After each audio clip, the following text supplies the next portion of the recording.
Serginho, desculpa, o pessoal que viu, eu estava com a boca aberta no começo ali. Bem-vindos ao Panorama Israel em tempos de guerra, amigos do Evavô e amigos do Panorama Israel. Eu evitei o Serginho a pegar um café, não deixei ele pegar o café, então a gente vai fazer curtinho, porque senão o Serginho não aguenta o programa de hoje. E aí, Serginho, como é que tá sem o café? Tudo Se você bem está por com a aí? boca aberta, eu acredito que você esteja no dentista ou algo assim, né? Nesse nível. Ai, ai.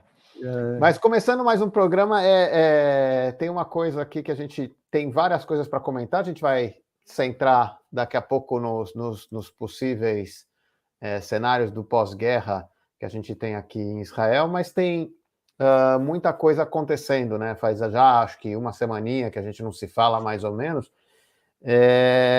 E de lá para cá tem surgido algumas coisas interessantes para se comentar, não necessariamente tudo positivo, mas eu acho que vale a pena comentar. Eu vou só comentar uma coisa antes, até não sei, eu estou sempre com a plaquinha, eu acho que vale a pena a gente lembrar de quem ainda está sequestrado em Gaza. Quer dizer, são 72 dias da guerra e já ainda tem mais ou menos 120 pessoas ainda sequestradas em Gaza, que foram retiradas de Israel no dia 7 de outubro. E está muito complexa essa situação. Essa situação é um dos objetivos da guerra, trazer eles para cá, mas a gente sabe que nem sempre, a gente vai comentar também daqui a pouco, nem sempre isso é bem sucedido e é bastante complicada essa situação. Mas eu acho que a gente tem esse ritual de usar a correntinha, por mais que pareça algo bobo, é que você não tira da cabeça que ainda tem pessoas que estão sequestradas ali em Israel desde o dia 7 de outubro. E para mim é importante começar por aí, porque do lado agora aqui de Israel, a situação começa a se normalizar, né? Assim, digamos, o país começa a se acostumar a viver com a guerra. Isso, claro, teria que chegar num momento, a gente está no 72º dia da guerra, né? Depois do início da guerra, mas é bastante complexo, né? Você está numa normalidade, você achar que está tudo ok, ou que, na verdade, Serginho, quanto tempo eles já não atiram para o centro, né? Porque ainda para a área da fronteiriça com Gaza eles estão atirando, mas para o centro faz um tempo. Hoje tocou umas 3 vezes o alarme. Eu estava trabalhando em Jerusalém, no celular tocou umas 3 vezes, mas é por lá mesmo, né? Na parte de... Então, mais para o centro eles estão atirando menos, e aí a gente acaba vendo essa normalidade, né? Então fica uma coisa meio complexa.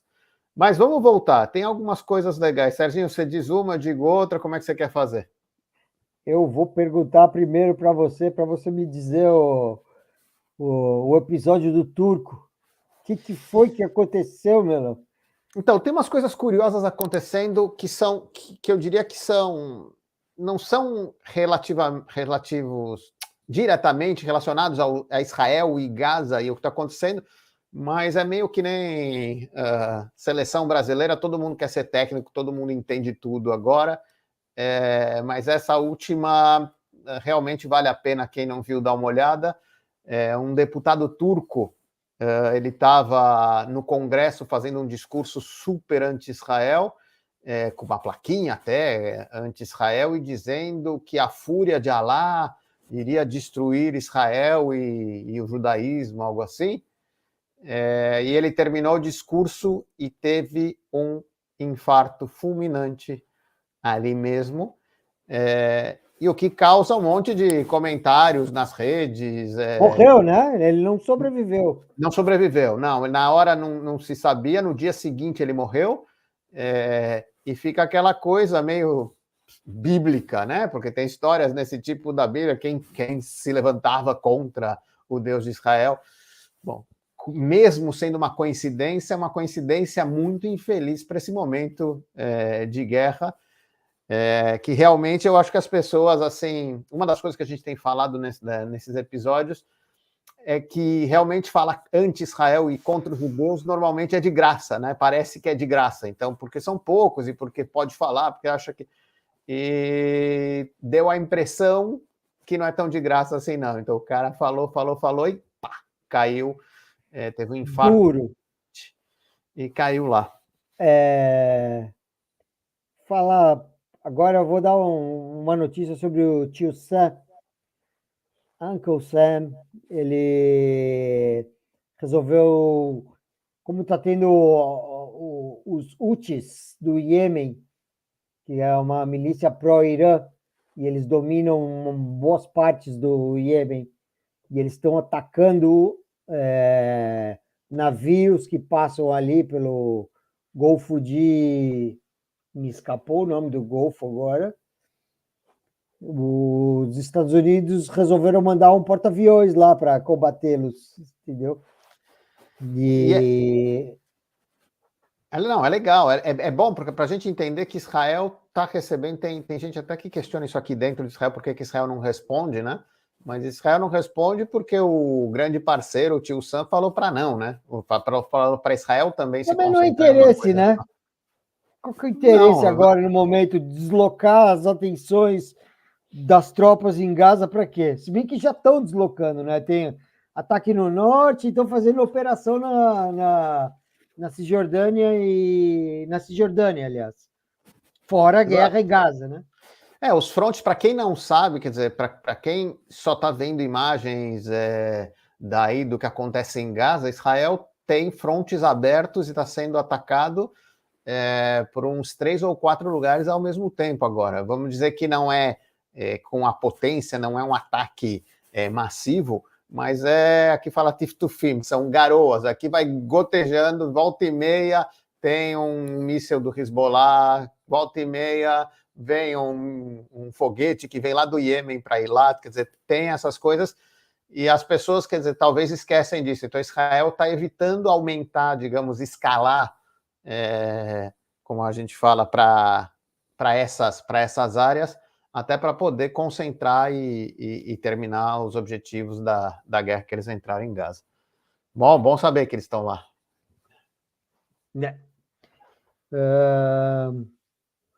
Seguindo com o tio Sam, depois depois do escândalo do antissemitismo, né, nas universidades americanas, soltaram o ranking das universidades mais Jew-friendly dos Estados Unidos. Quais são hoje em dia? Isso é a Columbia University, a UCLA, Universidade de Los Angeles, a New York University, a Universidade de Michigan, a Duke, e como é que fala aquela... Brandeis, acho que é Brandeis. Brandeis, e a California Polytechnic, são essas as mais amistosas aos judeus, vamos dizer assim, né? Quer dizer, eles fizeram um ranking e as menos amistosas, cadê? Elas apareceram mais como 80%. Eles resolveram... O americano faz as suas médias também, né? Vamos dizer assim. Então a gente não sabe... Espero que não estejam me ouvindo, né? Oi? As que estão embaixo, então, as universidades menos friendly, a gente não sabe quais são. Quer dizer, estão ali no espaço, né? Ninguém falou nada de quais são. Não. Mas a gente sabe. Ainda no cenário internacional também aconteceu. A gente está saindo agora, na semana passada a gente teve a festa de Hanukkah. E no cenário internacional também na Polônia teve uma comemoração no parlamento. No parlamento, né? Eles acenderam uma Hanukkah. Hanukkah é esse candelabro que a gente usa na festa de Hanukkah. Então, com as velas, né, acendendo ali.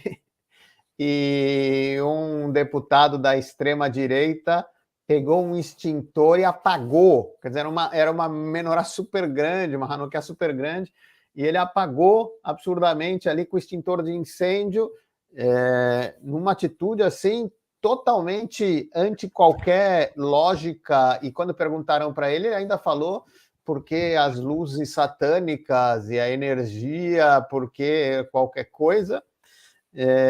e fez um escândalo, quer dizer, ele chegou a ser, não sei se ele chegou a ser expulso ou alguma coisa assim, duvido muito, mas ele recebeu um puxão de orelha no outro dia, ele foi tirado da sala pelos atos, mas tem que ver, vocês têm que procurar essa cena, ele joga ali extintor de incêndio absurdo na cara de todo mundo, etc e tal, assim, sem noção do que está acontecendo no mundo. Acho que as pessoas estão perdendo realmente ou pelo menos, se não estão perdendo, pelo menos a gente está vendo realmente o que elas pensam, né?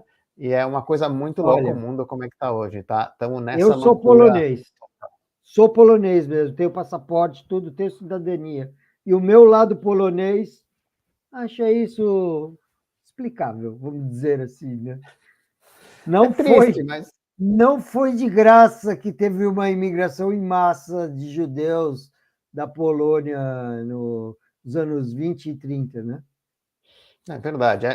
É complexa a situação também de quem não trabalhou o tema, e eu acho que aí também fica até para um outro momento que a gente pode estar conversando. Realmente vamos falar, educação e consciência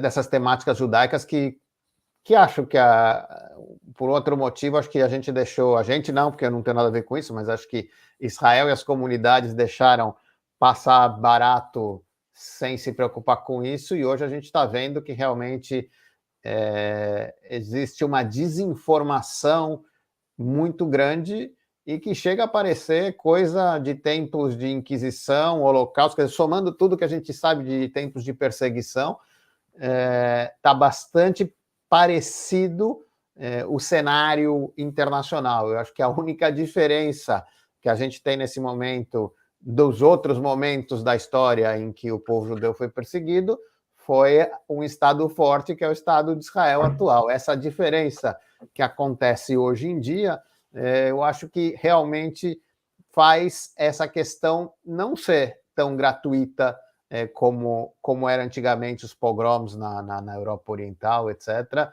Então, hoje em dia existe um certo um país que realmente é o país. Essa é uma outra discussão que a gente pode entrar em outro momento, mas é um país, o único país dos judeus que a gente tem no mundo, né? Então, essa é uma Falou grande. e disse, cravou, como é que chama isso? Lacrou. Eu quero Que falar, mais, gente? eu quero falar do túnel. Posso falar do túnel? Fala o túnel, esse é importante. Encontraram um novo túnel, o maior de todos, na região norte da faixa de Gaza, perto de Erez. E é um túnel que, por enquanto, encontraram, são 4 quilômetros de túnel. Nos trechos mais largos passa carro. É incrível o tamanho desse túnel. Acabei de ver. Podemos deixar o link aqui no primeiro comentário, né? Pode. Pode deixar, dá para ver o incrível, tem trilhos dentro do túnel, por lá circulam veículos também, e eles achavam que esse túnel ia ser usado para a última tentativa de contra-ataque do Hamas e uma invasão pelo norte da faixa de Gaza, né? Na verdade, eles derrubaram a cera, que eles foram por cima mesmo, né? Eles foram, acho que até também por isso, mas é um absurdo. Eu vi o tamanho também na televisão. Um contra-ataque na guerra agora, entendeu? No Agora? decorrer da guerra, agora. E esse túnel está a 50 metros de profundidade, tem 4 quilômetros de extensão. É um trabalho de engenharia, assim, falando absurdo, assim. Os caras... Sabe que eu não acreditei nesse túnel, Melão? Em Gaza tinha um tatuzão. Sabe o que é o tatuzão? Aquele que ficava embaixo da terra do metrô, ficava virando e tirando terra para abrir túnel do metrô. Esse túnel tinha um desse. Em Gaza tinha... Putz, então, é uma loucura. A gente não percebe, quer dizer... a gente percebe, mas estou falando que vale a pena lembrar que durante um tempo Israel permitiu a entrada de dinheiro do Catar para o Hamas, né? E, na verdade, a gente começa a descobrir que, em vez de investir em infraestrutura para a própria população e poder criar um país melhor, a base é manter o ódio ao opressor, que não está oprimindo mais lá durante muitos anos, já não está lá, mas o opressor que não está lá, enquanto todo o dinheiro é desviado para infraestruturas terroristas, né? O que realmente é muito, muito complicado. Ai, ai. E, Serginho, e um dia isso por vai fim, acabar. por Diga, fim, diga. a luta no sul de Gaza agora, Israel tomou o centro de Khan Yunis agora, mas a luta no sul de Gaza ela é muito mais complicada por causa da população civil. Na parte norte, na primeira parte da guerra, quando eles atacaram o norte, a população tinha migrado ou estava migrando para o sul. E era vazio, e o que tivesse na frente era soldado do Hamas e não tinha problema. Agora, os terroristas estão escondidos no meio de escudos humanos e já encontraram até terrorista no meio de 15 a 20 crianças, entendeu?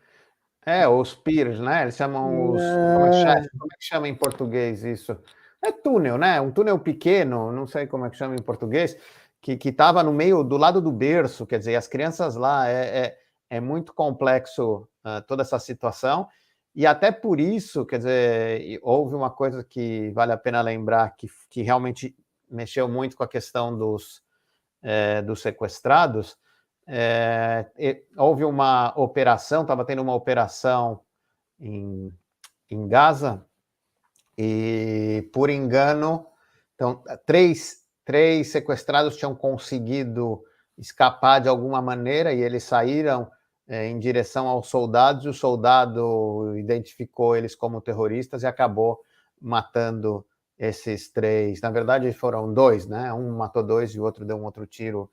Então, é muito triste essa situação, que está gerando uma pressão muito grande dentro de Israel também, porque existe uma dualidade aqui realmente sobre como negociar. Existe um grupo que diz que a pressão militar vai fazer com que o Hamas queira negociar, e o outro grupo diz que a pressão militar pode esperar alguma negociação para que voltem os sequestrados.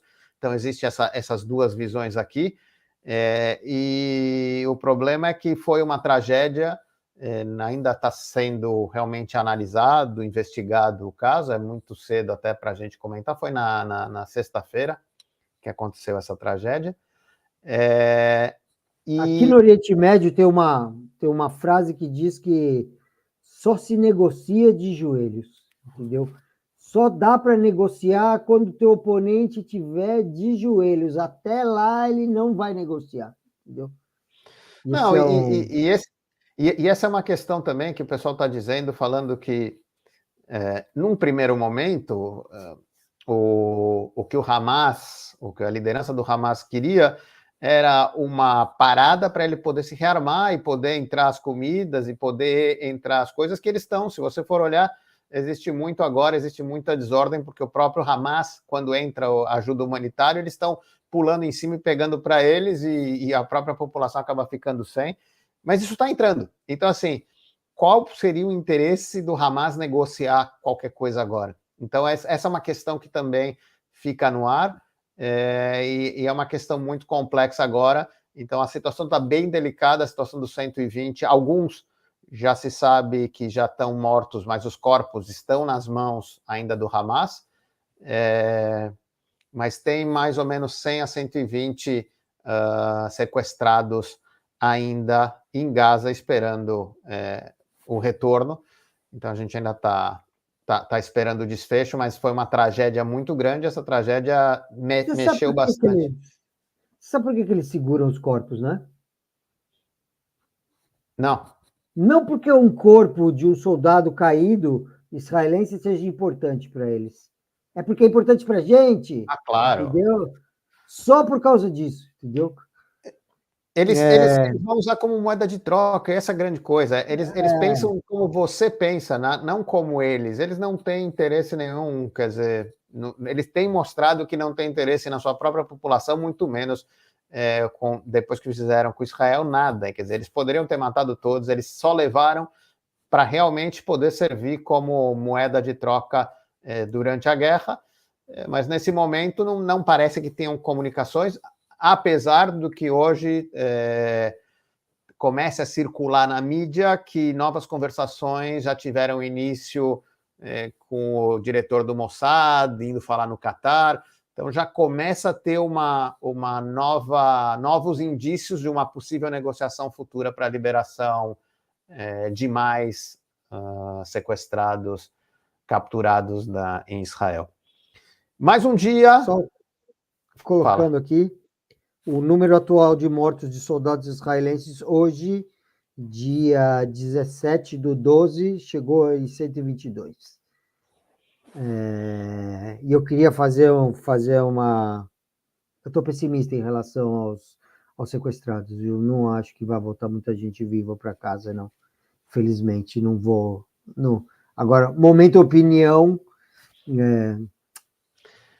Eu acho complexo, a gente depois tem que ver isso até no próximo, até passando já para o tema, mas um dia essa guerra tem que terminar, né? Tipo, não tem muito tempo que essa guerra, com esse formato, ela vá ficar aí. E a questão que surge em vários locais é quais são os possíveis cenários, o que pode acontecer no pós-guerra. Serginho, quais são as opiniões, como é que as pessoas estão vendo o que pode acontecer depois que a guerra acabar na região de Gaza? O primeiro ponto que eu queria colocar aqui é que em qualquer guerra que começa com 1.400 ou 1.200 israelenses mortos, é uma derrota. Não importa o quão bom seja a vitória militar, seja a guerra de 67 aqui, os 6 dias, é uma derrota. A partir daí, com Israel proclamou não, disse essa semana, os ministros disseram que eles vão se ater aos objetivos, que é neutralizar o Hamas militarmente e trazer os sequestrados de volta. Essa semana eu vi uma declaração do Ismail Haniyeh, que é um alto executivo do Hamas, está muito bem, obrigado, morando num hotel 7 estrelas lá no Catar. Plaza Doha, maravilhoso. E às vezes, quando sobra um tempo, ele faz uma declaração, e essa semana ele declarou que um futuro sem o Hamas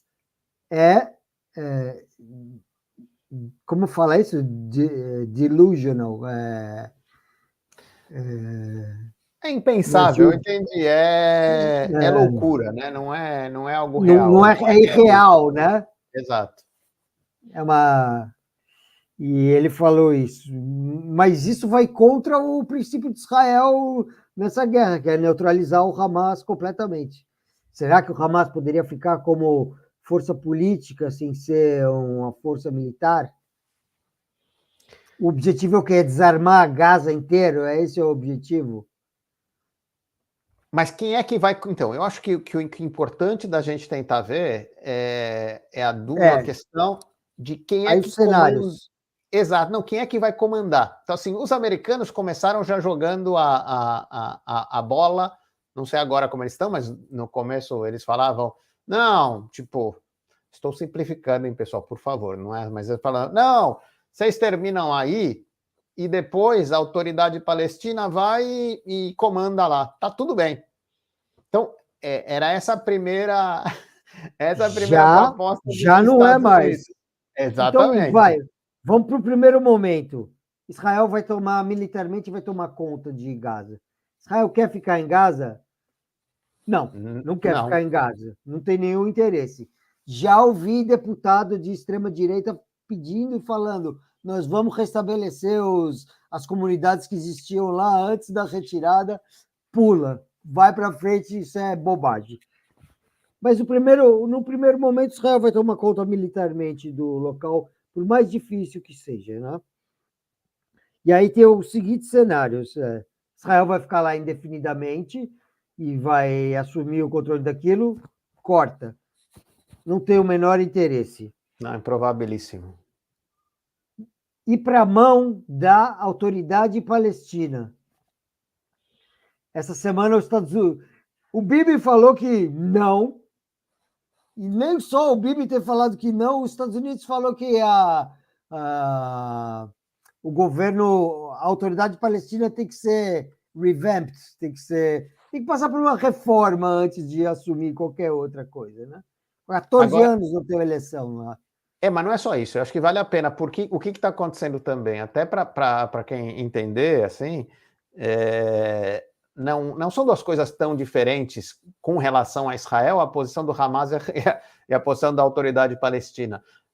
São posições, e porque o nome são posições altamente anti-Israel, a ponto de, na verdade, a população agora da Cisjordânia, depois dos ataques, tem um grande apoio ao Hamas atualmente. Então, imagina essa situação. Então, aí eu acho que existe uma falha, eu não sei, vamos falar, UNRWA, ou quem é que devia olhar, existe uma falha na questão educacional que educou para o ódio nessas duas regiões comandadas por duas entidades diferentes, então nisso eles concordam, eles se odeiam, mas eles concordam nisso.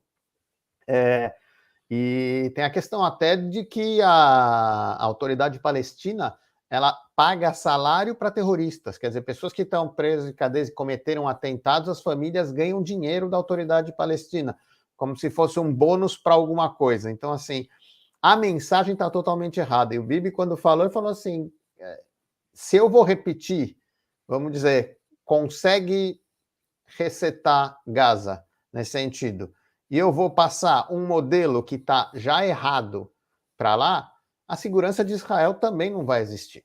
Então, eu acho que até por isso essa colocação do Bibi com relação à autoridade palestina, né? Num primeiro momento, Serginho, me corrija se eu estou errado, eu acho que a autoridade palestina também não fala o que não quer. Quer dizer, não tem muito interesse de ir para Gaza comandar.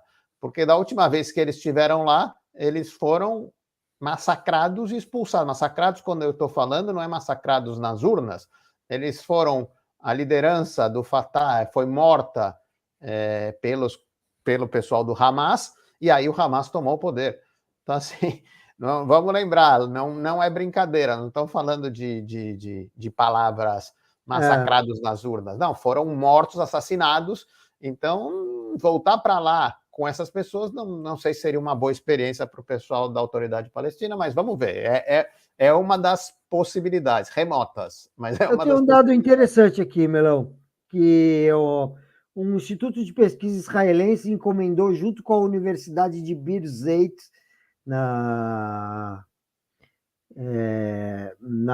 nos territórios ocupados mesmo, na Palestina, dizendo que queriam saber do apoio do Hamas e da autoridade palestina, tanto nos territórios quanto em Gaza.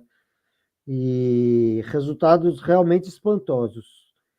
Nos territórios ocupados, ou sei lá se pode chamar, nos territórios da Cisjordânia, foram 70% de apoio ao Hamas, 7% de apoio à autoridade palestina. Você vê que eles não estão muito bem cotados, né?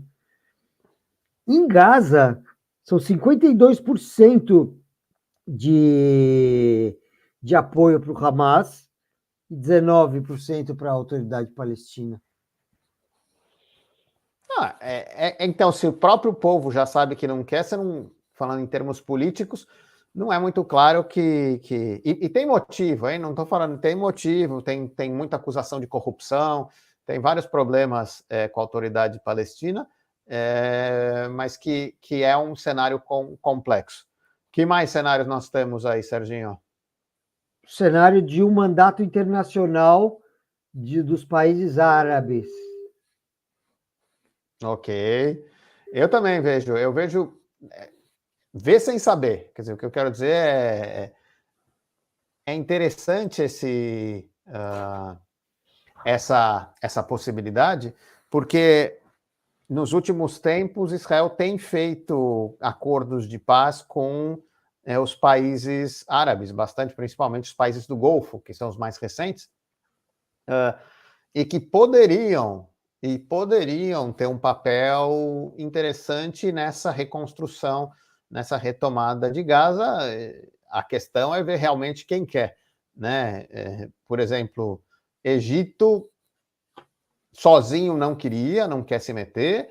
Não sei se numa coalizão internacional eles gostariam de Nem o entrar. Catar. Hã? O Catar sozinho também não quer se meter. Exato. Então, assim, é estranho, mas é para a gente ter essa noção que realmente não tem. Existe a noção de que o local é um local bastante complicado politicamente, pelas questões que foram feitas nos últimos anos, pela desinformação, deseducação, quer dizer, qualquer um que pegar É aquilo. um barril de pólvora, né? É isso aí, não é, Exato. não é. Eu acho que você foi econômico no lugar problemático. O dia que for problemático quer dizer que melhorou bastante, né? E é isso. Então, mas então existe essa possibilidade dessa coalizão, né, internacional dos países árabes, que ainda começa a ser, digamos, amarrada, ainda não está muito oficial assim. Existe chance do Hamas voltar ao poder como força única dentro de Gaza depois dessa guerra? Se você me pergunta se isso acontecer, e você considerou a primeira derrota como o massacre de 7 de outubro, seria uma dupla derrota para Israel. Eu duvido muito, porque Israel, quando terminar essa operação agora dentro de Gaza, se permitir que o Hamas volte, realmente não tem nenhuma questão, não tem nenhum benefício dos custos da guerra. Quer dizer, um dos problemas do custo da guerra é realmente que o Hamas saia do poder. Se o Hamas continuar no poder, é uma dupla derrota para Israel. Eu acredito muito difícil que isso aconteça. Eu acredito que Israel vai continuar na sua tarefa. Talvez a guerra termine, mas a sua tarefa de reduzir as forças do Hamas, para não dizer eliminar os membros do Hamas, isso deve continuar durante um tempo. Não que eu tenha nenhuma informação privilegiada, mas me dá essa impressão hoje em dia, né? Que é para isso que eles foram. Eu tenho uma sensação. Ah? Te cortei seu raciocínio? Não, já acabei. Diga. Eu tenho a seguinte impressão, que isso também fica como talvez sugestão para um tema de uma próxima discussão, que muitas das pessoas que estão agora em cargos de comando nessa guerra, eles possivelmente no segundo momento, quando essa guerra acabar, eles vão ser, como é que chama? Investigados por possível crime, por ter deixado isso acontecer. Você está falando do lado de Israel? Estou falando do lado de Israel agora, Okay. no momento. E por esse motivo, principalmente, eu acho que essa liderança israelense não tem motivo para querer que a guerra termine logo. Então, esse cenário pós-guerra se estica. Hoje, o Benjamin Netanyahu, o Bibi, falou que vai se alongar por vários meses, entendeu? Então, eu concordo. Você entrou num ponto, eu ia falar exatamente sobre isso agora. Sérgio, você me conhece, e seguindo o Yahad Nenatzeach, que é o Juntos Venceremos, que é o lema da guerra, e realmente continua. Vou dar um exemplo aqui.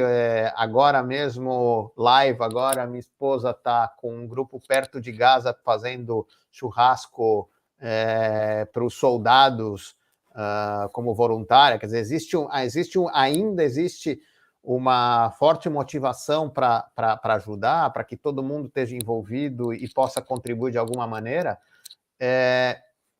Mas eu acho que, eu evito falar isso, mas eu acho que já começou a surgir muito a questão política política interna de Israel, ligada dessas decisões.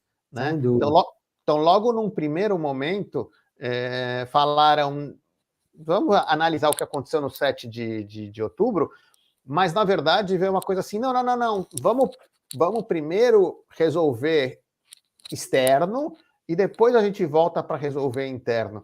E foi um acordo que realmente as pessoas, num primeiro momento, toparam, porque realmente faz sentido. Estava todo mundo chocado, estava todo mundo precisando entender e saber quais são os objetivos.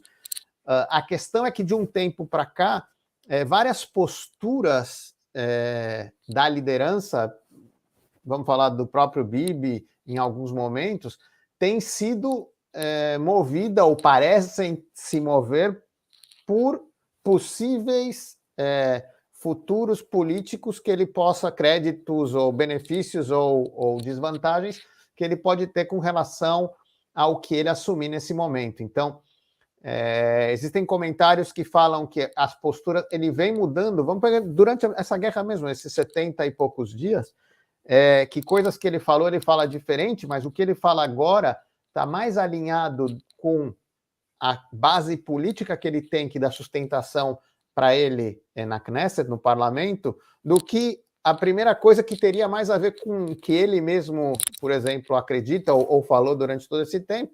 Então, tem certos comentários que começam a ser mais radicais, quem sabe para manter essa coalizão, para continuar. Então, existem várias questões políticas aqui, e eu acho que a gente tem que tomar cuidado até para não desvirtuar. Por que eu falo não desvirtuar? Não é que elas não existam, elas existem, mas o foco tem que estar realmente, e deveria estar realmente na Ashmadá, como é que é? No extermínio. Na aniquilação, no término do Hamas e na recuperação, no resgate dos sequestrados. Então tenham em mente que também existem em todos os lugares, e às vezes o que fica um pouco mais complicado é que a própria pessoa que pediu que ninguém falasse disso durante a guerra, a própria pessoa não discutisse política durante a guerra, a própria pessoa que levanta questões que todo mundo olha para a cara dele e fala, você está fazendo política durante a guerra. E é complexo porque o país começa a se mexer também. Então, mas eu acho que tem um movimento novo, tristemente tem um movimento novo, que é o movimento das famílias dos sequestrados, que começa a ter uma importância extremamente forte na sociedade israelense, e a pressão que eles têm feito, e com toda razão, para que não se perca de vista a recuperação, o resgate dos sequestrados, tem sido realmente uma pressão que tem feito com que o gabinete de guerra tenha que readaptar suas prioridades na prática, porque no discurso eles falam os dois objetivos, terminar com o Hamas e recuperar, mas eles botam os dois assim, mas quando você recebe uma tragédia dessa que aconteceu na semana passada, em que três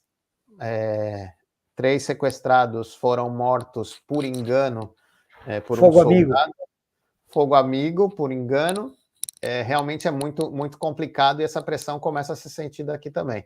Existe a pressão falando de política, Biden também está em ano de eleições, então tem que ver o quanto ele vai aguentar dar esse apoio 100%, e Biden meio que colocou que para ele, até fim de janeiro, essa guerra tem que terminar, e tem que ver o quanto as expectativas de todos os parceiros em que ponto médio elas vão se encontrar, né? Se ele fala uma coisa dessa, que até o final de janeiro tem que... Ele diz para o Hamas, falou assim, aguenta aí até o final de janeiro, que se vocês aguentarem até o final de janeiro, vocês ganharam. Isso, e esse o grande problema, isso eu estava vendo também num comentário com relação aos sequestrados. Quando já existe uma pré-pressão, né, dos Estados Unidos, que já está aí para que essa guerra termine, para que ele vai negociar alguma coisa? Porque a guerra vai acabar. Quer dizer, querendo ou não, se tiver data, e é isso que Israel está tentando evitar, não que Israel queira continuar mais tempo, não é essa a questão. A questão é que precisa se precisar de mais tempo, ele vai ter que utilizar para fazer as operações para poder terminar com a presença, que é muito, muito complicado. Então, tá complicado. E você acha que no pós-guerra, antes da gente terminar, Serginho, você acha que no pós-guerra Gaza, digamos que termine, tá? Israel vai estar em paz? Ou Israel vai abrir outras frontes de atrito? Essa é uma pergunta que eu me faço também, porque assim, pensando, suponha que Gaza chegue a uma situação, conseguiu neutralizar esse risco, entendeu? Você tem o Hezbollah, que também é do Irã, mas o Hezbollah, ele é parte do governo, parte do cenário político do Líbano, entendeu? Israel não fala, eu vou destruir, eu falo assim, me ataquem, me testem que eu vou destruir vocês. Ele fala assim, me testem que eu vou destruir o Líbano, é isso que ele fala, entendeu? E aí o Líbano exerce pressão para o Hezbollah não atirar, entendeu? Mas continua atirando, todos esses dias continua atirando, é uma troca de gentilezas ali, um atira de um lado, outro atira do outro, fere... Até curiosidade para vocês, que aí a gente pode entrar até mais profundo no próximo programa, mas existe uma coisa que você morando em qualquer país que você não é nativo, principalmente aqui em Israel, existem vocabulários que você aprende em situações especiais. Quer dizer, durante o corona, tinha um monte de palavras que nunca tinha ouvido falar Nokdim e não sei o quê, que são anticorpos e tarará, que você começa a ouvir porque são o tema e todo mundo só fala dessas coisas, e na guerra também. Então, agora que o Serginho falou, tem uma coisa dos Tilim Nuntet, que são Tilim são mísseis Nuntet. Eu falei, cara, toda hora que é marca, não sei o que é Nuntet. Não, Nuntet é Negetank. É antitanques. Então, quando eles tiram normalmente do Líbano, eles atiram com essa munição, com canhões, com mísseis antitanques para as casas, não para os tanques. Eles apontam, então é mais. Então, os mísseis não tem, então você acaba aprendendo certos jargões em cada momento. E a gente espera, né, Serginho? A gente quer que essa guerra termine, a gente quer que Israel, bom, falo pessoalmente, acredito que o Sérgio também, mas que Israel viva em paz. A questão é ver qual que vai ser o preço dessa paz para que Israel possa estar tranquilo com onde ele está, com os vizinhos que ele tem. Quer dizer, essa é a grande questão, mas é um processo que eu acho que é um processo que a gente está... Os possíveis cenários do pós-guerra em Gaza são extremamente complicados, mas em Israel, sinceramente, não sei se eles são mais fáceis, não. Eles são, digamos, mais ordenados, porque a sociedade está aí, mas eu acho que existe, depois do que aconteceu em 7 de outubro, existe uma bicoret, uma análise, um pedido de resposta, de investigação muito grande, e que a gente espera saber como é que uma coisa desse porte pode acontecer. Eu acho que esse é o futuro que espera Israel quando eles disserem que a guerra... Você já reparou que toda vez que vê essa questão, fala assim, não, isso agora não é hora de perguntar isso. É muito complexo, porque não é hora, e eu concordo que não seja hora até um certo ponto, mas o que eu acho que é um pouco... Mas até outro ponto já não dúbio. É assim. Não, que os caras, que esses caras que falam que não é hora, eles estão se mexendo, se preparando para a hora que for. E aí é uma coisa assim, tá bom, ninguém se mexe agora, mas eu me mexo, mas você não vai saber que eu estou me mexendo. Então, políticas internas de Israel, que a gente vai... Se vocês tiverem interesse, escrevam para a gente nos comentários, a gente pode entrar específico nas partes internas de Israel, mas eu espero que a gente entre isso quando a guerra estiver terminada e a gente puder falar, não que a gente tenha censura, que a gente não tem ninguém, a gente pode falar o que a gente quiser aqui, mas mais para a gente não desvirtuar. Eu acho que em tempos de guerra, que a gente realmente, na importância de recuperar os sequestrados e que possa essa guerra terminar o mais cedo possível. Yala? E aí? Hã? Eu acho que a gente conseguiu deixar uma boa interrogação Então, vamos dentre os lá. cenários possíveis. E eu acho que a gente tem que ficar atento. As coisas estão mudando todo dia e a gente vai trazer para vocês, sempre que tiver alguma coisa nova, a gente vai tratar desses temas. Então, a gente espera vocês no próximo Em Tempos de Guerra. Espero que seja em tempos de paz já o próximo, mas parece que vai dar para muito mais tempo isso aqui para a gente. Certo, Serginho? Desafortunadamente, sim. E olha lá, pessoal. Vai lá, Até infelizmente. mais. Até mais, até logo.